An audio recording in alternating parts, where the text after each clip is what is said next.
एक संवेदनशील मुद्दा बहुत दिन से मेरे दिल में था, दिमाग में था और उस विषय पर काफ़ी दिनों से मेरा मनन चिंतन भी चल रहा था और मैं उसे समाज के सामने और विशेषकर युवा वर्ग के सामने, परिवारों के सामने, माता-पिता के सामने रखना चाहती थी कि वर्तमान की परिस्थितियाँ कुछ इस प्रकार की हो गई हैं।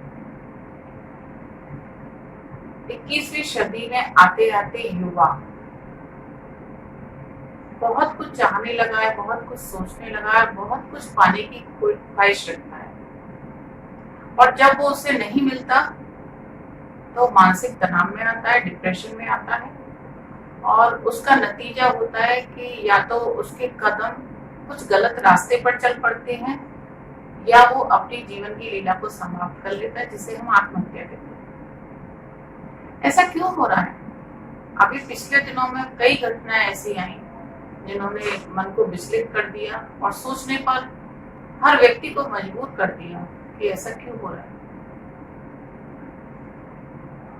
हम यदि वर्ग के हिसाब से बात करें तो उच्च वर्ग, मध्यम वर्ग, निम्न मध्यम वर्ग और निम्न वर्ग, ये कुछ कैटेगरी हमारे सामने आती हैं जो परिवार में बच्चे के जन्म के साथ ही अपनी अपेक्षाओं को सामने रख देते हैं।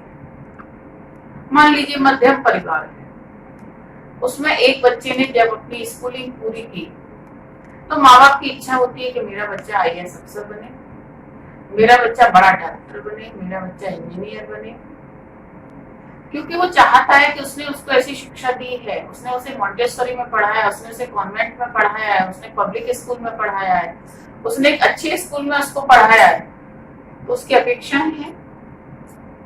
अब उच्च वर्ग की बात करें तो उद्योगपतियों के बच्चे लें, राजनेताओं के बच्चे लें, ब्यूरोक्रेट्स के बच्चे लें, तो उनकी भी अपेक्षाएं कि उन्होंने अपना ढेर सारा पैसा खर्च करके बच्चे को कुछ बनाने की ख्वाहिश दिल में रखी और रखनी भी चाहिए।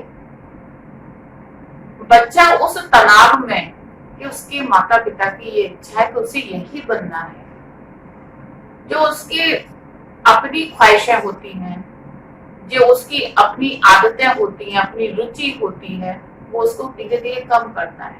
और जो बच्चे कम नहीं करते उनको हम उद्दंड बच्चों की संज्ञा दे देते हैं। ये बच्चे गलत रास्ते पे जा रहे हैं, ये बच्चे बात नहीं मानते, ये बच्चे अनुशासनहीन हो रहे हैं, चाहे घर हो या विद्यालय, स्कूल या कॉलेज। वो ये नहीं सोचते कि बच्चे की हम काउंसलिंग करें, बच्चे से ये पूछें क्या उसकी इच्छा क्या है। क्या कभी माता पिता ने घर में बैठकर बच्चे से पूछा कि तुम क्या चाहते हो? बच्चा खिलाड़ी बनना चाहता है, बच्चा हीरो बनना चाहता है, बच्चा टीचर बनना चाहता है, बच्चा दुकान करना चाहता है, बच्चा बिजनेस करना चाहता है, ये कोई नहीं पूछता।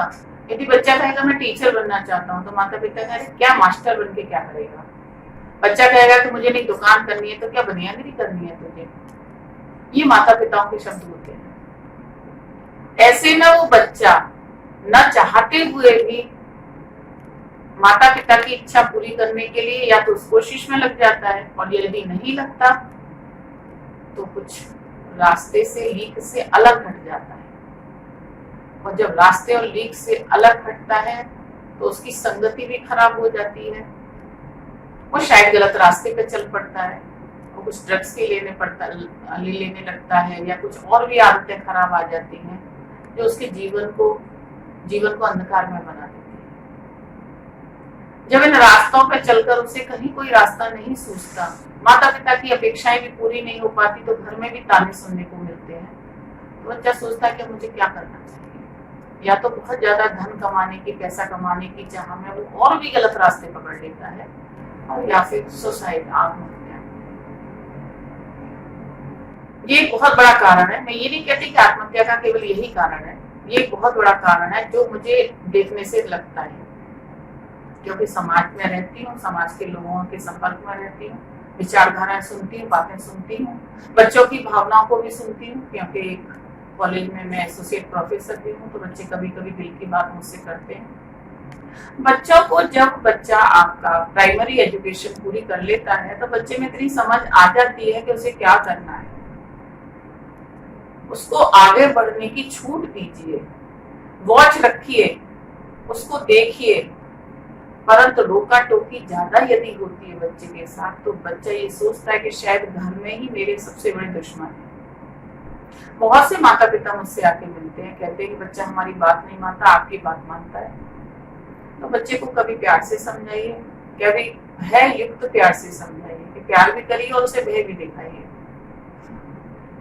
मैं समझती हूँ जो व्यक्ति आत्महत्या करता है उसका जो सहने की जो क्षमता होती है वो शायद पूरी खत्म हो गई होती है, तभी वो इस कदम को उठाता है। आत्महत्या करने से पहले व्यक्ति एकदम से किसी निर्णय पर नहीं जाता, धीरे धीरे वो अपने को मानसिक रूप से तैयार करता है।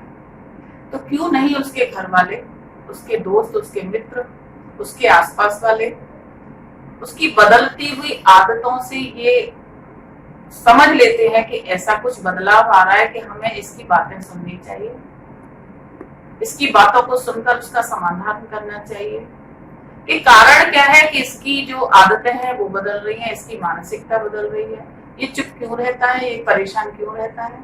परंतु शायद इतना समय किसी के पास नहीं है। बच्चों के लिए माता पिता के पास समय नहीं है, बड़ों के लिए दोस्तों के पास समय नहीं है, तो फिर कहाँ जाएं? फिर केवल एक ही सहारा दिखता है। और वैसे भी मैंने देखा है कि हम बच्चे को शुरू से इतना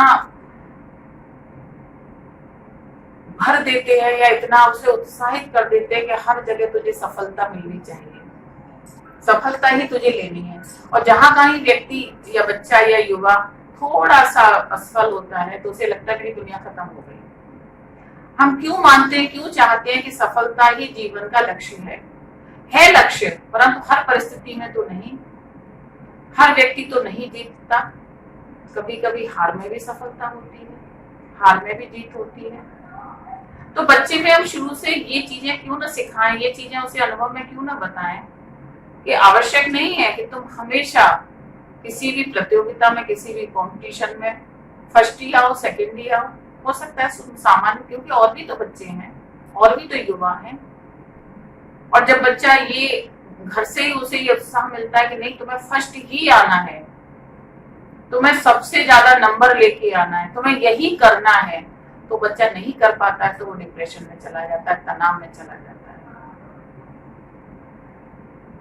माता पिता को उस समय उस बच्चे का दोस्त बनकर, मित्र बनकर, यदि वो युवा है तो मित्र बनकर, बच्चा है तो अच्छे से प्यार युक्त भाषा बोलकर, वचन बोलकर उस बच्चे को संभालना चाहिए।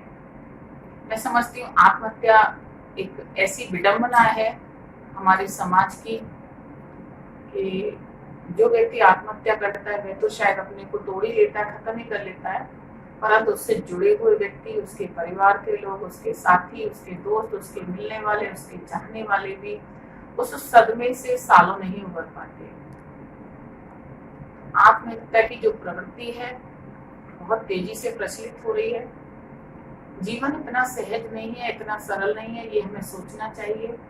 एक बात और कहूंगी कि मेरा अपना जो चिंतन है, अपना जो मनन है, वो ये है कि जो उच्च वर्ग के लोग हैं या उच्च मध्यम वर्ग के लोग हैं उनमें आत्महत्या की प्रवृत्ति ज्यादा है, बजाय इसके कि निम्न वर्ग के लोगों में, निम्न मध्यम वर्ग के लोगों में, क्योंकि उन्होंने शुरू से ही संघर्ष का सामना किया है, शुरू से ही चुनौतियों का सामना किया है।